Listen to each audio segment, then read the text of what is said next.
Defensive player of the year. I'll kick this off. Defensive player of the year. I don't think there's a real front runner. I know a lot of places are kind of putting they're putting Rudy Gobert to win again. I think they're gonna have voter fatigue. I'm gonna be honest. With Rudy Gobert, plus he keeps getting exposed in the playoffs. So I don't know if voters are really willing to go out and vote for him again. I think defensive player of the year is going to be, I think it's going to go to Giannis. I think Giannis gets it. And this is kind of why I also didn't pick Giannis for MVP. I don't think he'd win MVP and DPOY again unless he has another ridiculous season. He's already set the bar so high for himself. I don't think he hits it again or goes way over it in order to win both again. But I think Giannis gets it. I honestly think he's probably the best defender in the league right now. I'd say him, Embiid, Gobert, even though he has troubles in the perimeter. Him, Embiid, Gobert, Green, and Embiid. Honestly, Embiid could also be a dark horse. But, yeah, I got Giannis with DPOY. Who do you got? See, I'm going to just sort of like add on to your point before I get to my thing. Because the thing was a lot of, it's just going to be voter fatigue for sure, man. Especially how many has it been already? Rudy Gobert's won 3 straight. Has it been straight?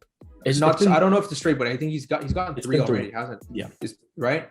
And especially when you see how the team is sort of structured during that playoffs. I mean, they got really exposed by the Clippers, like three-point style, because you know they have a lot of fast, mobile players.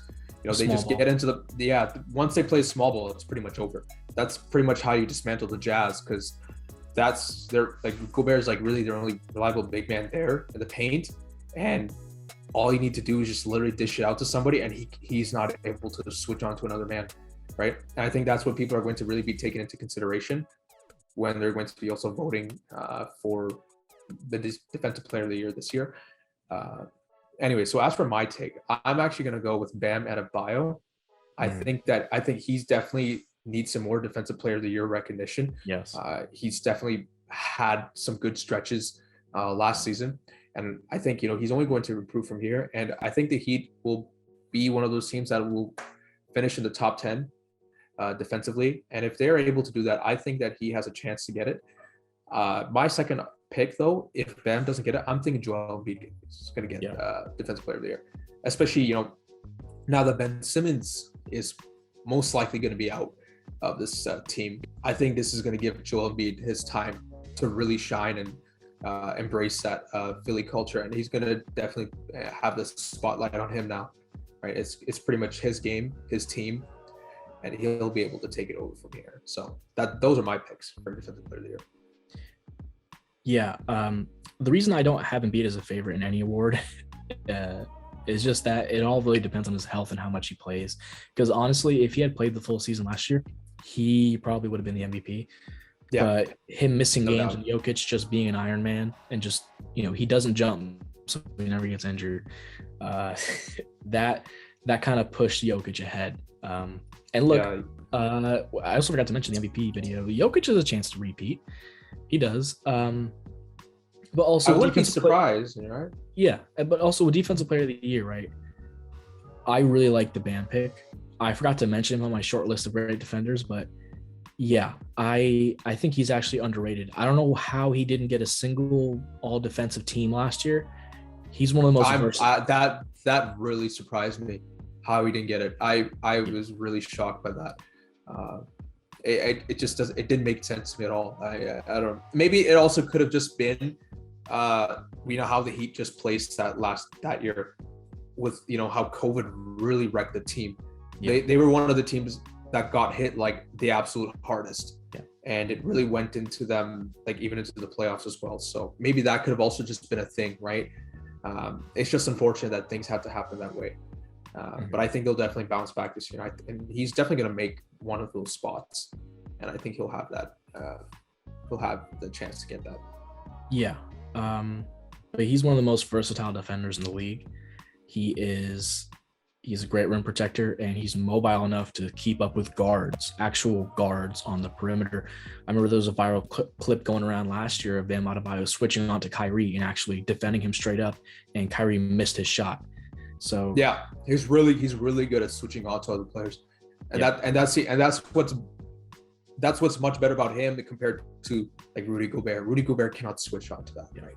He's not as mobile as Bam is, right? I mean, Rudy Gobert is probably one of the better like in paint, in like that area defensively, but Bam overall, the more versatile defender. Yeah, and yeah, I really like your Bam pick.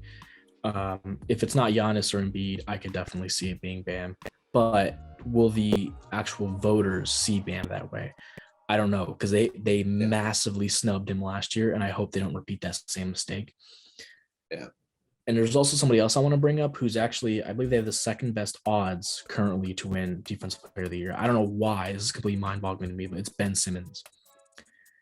I know he's a great defender, but like, let's be real. Nobody was talking about Simmons last year being in the Defensive Player of the Year conversation until Ben Simmons came out and was like, I'm in the Defensive Player of the Year conversation.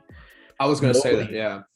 Like it kind of felt like a created narrative. I know Ben Simmons is a very good defender, but does he make as much of a defensive impact as those other guys that we mentioned? I don't know. And also the Sixers are also just a really great defensive team overall. They all that team also had like 3 all NBA defenders, right? He's helped out a lot by Embiid. Like, let's be real, right? He plays next to another a serious Defensive Player of the Year level player. So and Matisse Thybulle as well, right? Don't forget him. That guy's really gone up a lot defensively.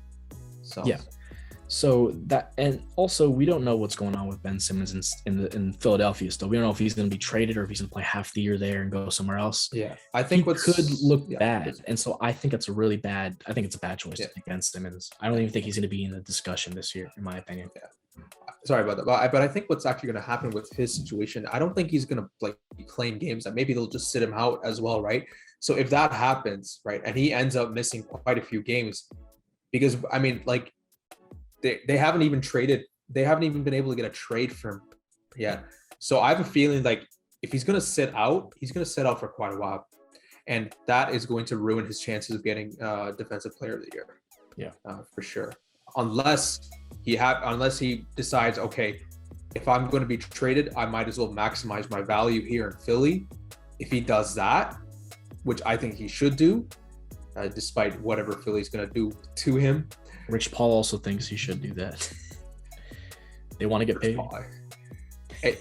If Ben Simmons can just swallow his pride and just do that and just play like 200%, then yeah, he can make a chance. But I don't know, right? Because considering his personality, his nature, I don't think he's gonna be willing to do that. Considering his recent remarks about the team, etc. Anyway, so we can just move on to the next pick. Oh, sorry, what were you saying? I was gonna say it's just gonna be really awkward in that locker room. If he stays, it's not. Oh yeah. Anyway, so what's next? You got Rookie of the Year?